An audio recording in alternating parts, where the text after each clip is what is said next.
영조 임금이 조선을 다스리던 시절 한양 도성 밖 동막이라 불리던 산동네, 그곳엔 숨만 쉬어도 재수가 없다고 불리던 사내가 살고 있었습니다. 이름은 강무운. 사람들은 말했죠. 저놈 그림자만 밟아도 애기 붙는다. 그는 불은 그 자체로 취급받으며 혼자 살아가고 있었습니다. 그러던 어느 장마날 거친 물살에 하얀 무언가가 떠내려옵니다. 처음엔 백로인 줄 알았지만 그건 사람이었습니다. 비단 옷을 입은 여인, 아직 희미하게 숨이 붙어있던 그녀. 무우는 망설입니다. 괜히 엮였다가 또 불운해질까봐. 하지만 결국 물로 뛰어듭니다. 여인을 살려낸 그날 그의 인생은 돌이킬 수 없이 바뀌기 시작했습니다. 여인의 이름은 연화. 그리고 그녀는 말합니다. 내 몸에 손이 닿았으니 그대가 내 소망이 되시오. 그날 이후 재수 없던 사내의 삶에 기이한 변화가 시작됩니다. 산삼이 나오고 돌이 오기 되고 사람들의 시선이 바뀝니다. 하지만 모든 복에는 시기하는 자가 따르는 법. 떠돌이 점쟁이 백도령은 말하죠. 그 여인은 요물이다. 내 운은 곧 모두 빼앗길 것이다. 결국 무우는 가장 큰 복을 스스로 내쳐버립니다. 그리고 알게 됩니다. 자신의 불운은 처음부터 조작된 것이었다는 사실을. 재수 없는 사내와 떠내려온 여인, 이 만남의 끝엔 과연 어떤 진실이 기다리고 있을까요? 지금부터 연희조선 야담에서 그 이야기를 들려드립니다. 영조 임금이 조선을 다스리던 시절이었습니다. 한양 도성 밖 동막이라 불리던 작은 산동네가 있었죠. 그곳에는 숨만 쉬어도 재수가 없다고 불리던 한 사내가 살고 있었습니다. 그의 이름은 강무운. 사람들은 수군거렸습니다. 저놈 그림자만 밟아도 애기 붙는다더라. 그들의 말은 마치 오랜 세월 동안 다듬어진 속담처럼 무운의 주변을 맴돌았습니다. 까마귀가 저놈만 보면 따라다닌다더라. 불운을 불러오는 저주받은 자식. 마을 사람들은 무운을 피하는 것을 넘어서서 그를 불운의 상징처럼 여겼습니다. 무운은 그 어떤 비난과 조롱에도 웃지 않았습니다. 변명조차 하지 않았죠. 그의 얼굴에는 체념과 고독이 깊게 배어 있었고 그의 눈빛은 이미 모든 것을 포기한 듯 아득했습니다. 그는 이미 알고 있었습니다. 이 마을에서 자신은 그렇게 불리도록 정해진 사람이라는 걸. 그의 삶은 마치 하늘이 내린 숙명처럼 재수 없음으로 점철되어 있었습니다. 마을 사람들의 따가운 시선과 뒷말은 어린 시절부터 그의 그림자처럼 따라다녔습니다. 친구 하나 없이 홀로 자란 그는 세상으로부터 철저히 고립된 채 살아왔습니다. 불운은 그의 일상이자 정체성이 되어버린 지 오래였습니다. 그날 아침도 마찬가지였습니다. 낡은 초가집 처마 밑에 앉은 까마귀가 까악까악 불길하게 울어댔고 그 소리는 마치 무운의 불운한 운명을 더욱 강조하는 듯했습니다. 이내 무운의 이마 위로 하얀 것이 툭 떨어졌습니다. 그는 미동도 없이 하늘을 올려다보며 낮은 목소리로 중얼거렸습니다. 그 목소리에는 깊은 체념과 오랜 시간 쌓인 고독이 묻어 있었습니다. 그래, 나 같은 놈은 혼자 살다 혼자 죽는 팔자겠지. 이 지긋지긋한 불운은 나를 영원히 따라다닐 것이고 나는 이대로 쓰러져 갈 운명인가. 그의 눈빛에는 희망의 그림자조차 찾아볼 수 없었습니다. 체념과 익숙함이 뒤섞인 그의 눈빛은 깊은 그림자를 드리우고 있었습니다. 그의 인생은 과연 이대로 흘러가는 것일까요? 한 줄기 빛조차 스며들지 않을 것 같았던 그의 삶에 과연 어떤 변화가 찾아올 수 있을까요? 이 고독하고 암울한 삶의 굴레를 벗어던질 기회는 그에게 주어질까요? 혹은 이 불운의 굴레 속에서 영원히 허우적댈 수밖에 없는 운명일까요? 떠내려온 여인, 그의 인생에 작은 파동조차 일지 않을 것 같았던 어느 날, 모든 것을 뒤흔들 큰 사건이 일어났습니다. 마치 메마른 대지에 단비가 내리듯 그의 삶에 새로운 운명이 찾아온 것이었죠. 장마가 며칠째 그칠 줄 모르고 이어지던 날이었습니다. 하늘에서는 굵은 빗줄기가 온 세상을 집어삼킬 듯이 쏟아져 내렸고 불어난 물은 마을 어귀의 개울을 거세게 집어삼켜 모든 것을 집어삼킬 듯한 기세였습니다. 흙탕물은 마치 분노한 강물처럼 사납게 흘러갔고 나뭇가지와 잔해들이 떠내려가는 모습은 비태롭기 그지없었습니다.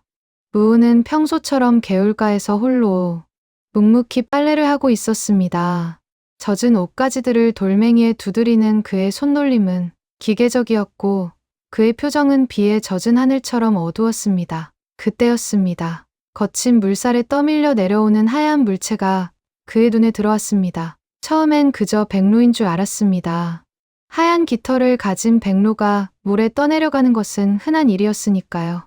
하지만 물체가 점점 가까이 다가올수록 그것은 움직이는 무언가임을 직감했습니다. 사람의 형상. 조심스럽게 가까이 다가가 보니 놀랍게도 그것은 사람이었습니다. 비단 옷을 곱게 차려입은 한 여인. 빗물에 젖어 축 늘어진 그녀의 옷차림은 평범한 신분이 아님을 짐작하게 했습니다. 그리고 놀랍게도 아직 그녀에게는 희미하게나마 숨이 붙어 있었습니다. 무은은 순간 망설였습니다. 그의 머릿속에서는 온갖 걱정들이 주마등처럼 스쳐 지나갔습니다. 또 재수 없군. 괜히 건드렸다가 관아에 끌려가면 어쩌지?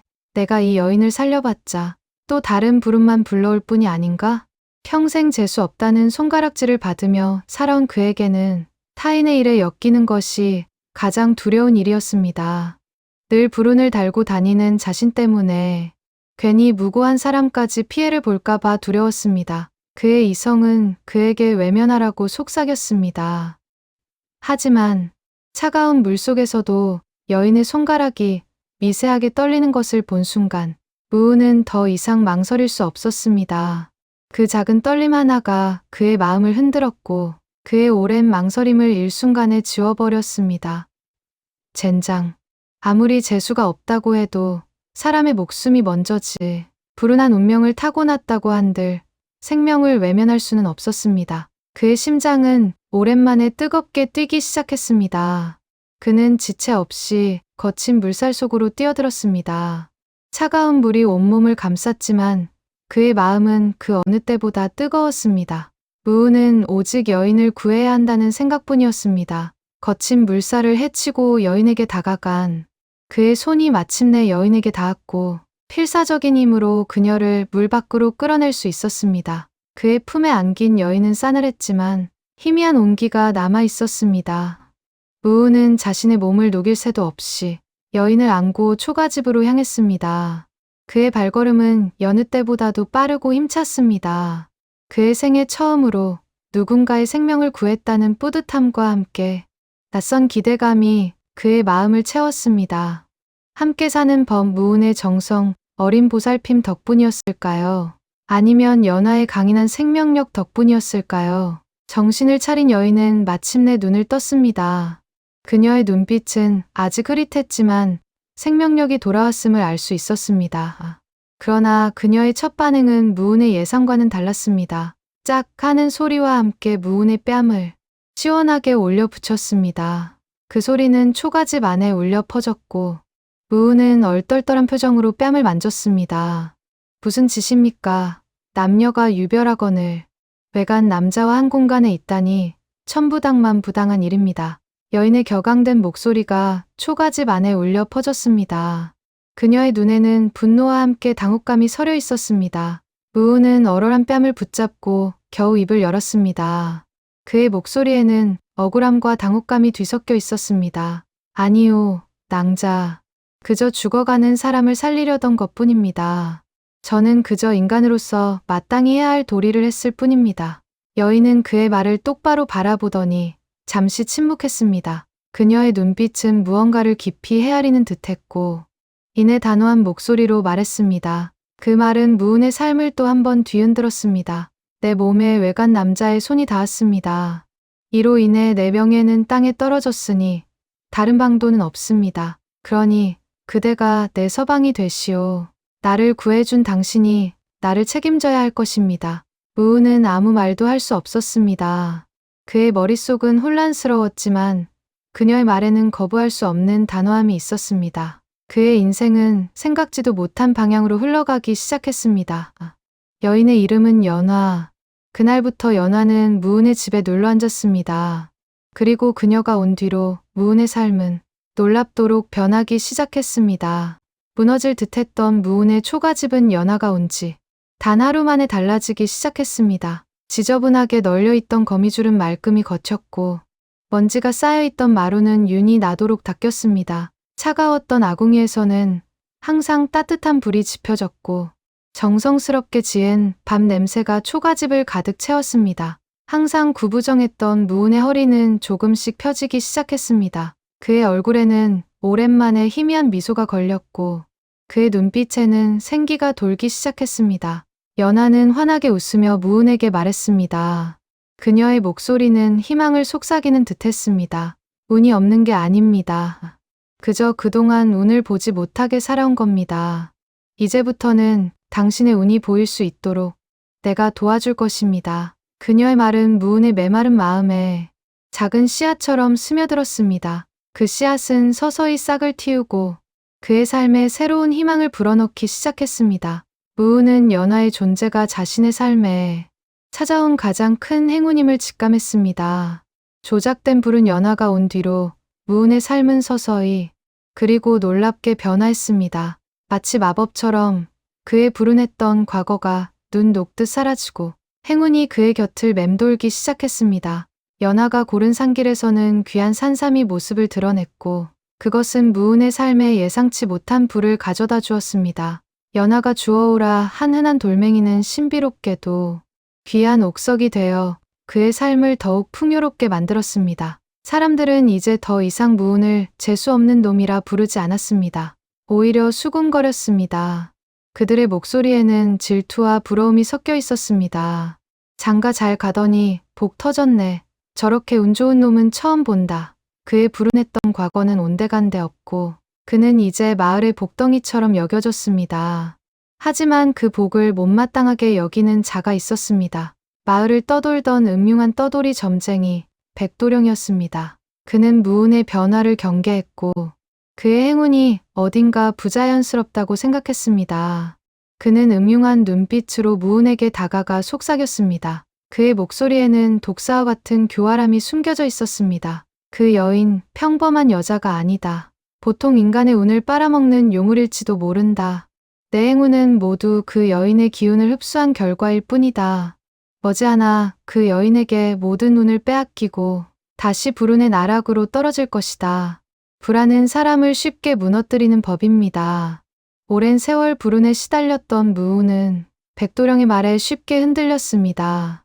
연하가 자신에게 행운을 가져다 주었지만 한편으로는 그녀의 신비로움이 그의 마음 한구석에 불안감을 심어주었던 것입니다. 결국 무은은 백도령의 계략에 넘어가 연하를 떠나보냈습니다. 그는 연하에게 잔인한 말을 퍼부으며 그녀를 외면했습니다. 그의 마음은 찢어졌지만 오랜 불운에 대한 두려움이 그의 눈을 멀게 했습니다. 그리고 그는 곧 알게 됩니다. 자신의 불행이 우연이 아니었다는 것을. 그의 불운은 철저히 조작된 것이었음을. 무은은 사실 영조의 피를 이은 존재였고 그 사실을 숨기기 위해 누군가는 평생 그를 재수 없는 놈으로 만들고 있었던 것입니다. 그의 존재를 숨기려는 거대한 음모가 그의 불운을 만들어냈던 것입니다. 백도령은 그 음모의 하수인이었던 것이죠. 이 모든 진실을 알게 된 무은은 이루 말할 수 없는 충격과 배신감에 휩싸였습니다. 그는 자신의 어리석음을 후회하며 절규했습니다. 굴러들어온 복덩이, 진실을 알게 된 무은은 더 이상 주저하지 않았습니다. 그의 마음속에는 후회와 함께 강렬한 결단이 자리 잡았습니다. 연하는 이미 음모를 꾸민 자들에게 붙잡혀 있었고 무은은 그녀를 구하기 위해 다름질 쳤습니다. 그의 발걸음은 그 어느 때보다도 빠르고 힘찼습니다. 그의 눈빛에는 사랑하는 이를 지키려는 불굴의 의지가 불타올랐습니다. 이번엔 고개를 숙이지 않았습니다.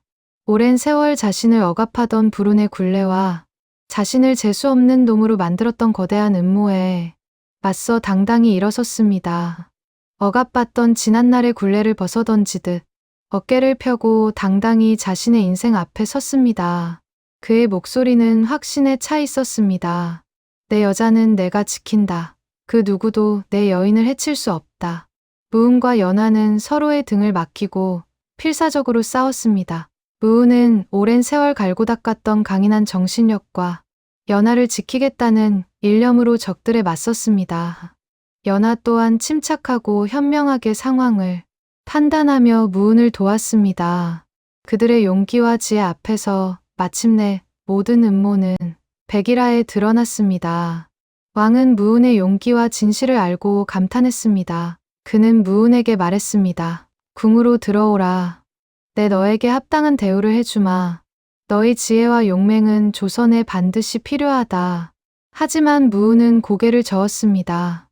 그의 눈빛에는 흔들림 없는 확신이 담겨 있었습니다. 저는 백성 곁이 좋습니다. 이곳에서 백성들을 위해 일하며 연하와 함께 평범하지만 행복한 삶을 살고 싶습니다. 그는 왕의 제안을 정중히 거절하고 연하와 함께 마을로 돌아왔습니다. 세월이 흘렀습니다. 무은은 백성들에게 존경받는 목민관이 되었고 그의 지혜롭고 공정한 다스림 덕분에 마을은 평화롭고 풍요로워졌습니다. 연하는 그의 곁에서 조용히 세상을 밝히는 등불이 되어주었습니다. 그녀는 무은의 가장 든든한 조력자이자 현명한 아내로서 그의 곁을 지켰습니다.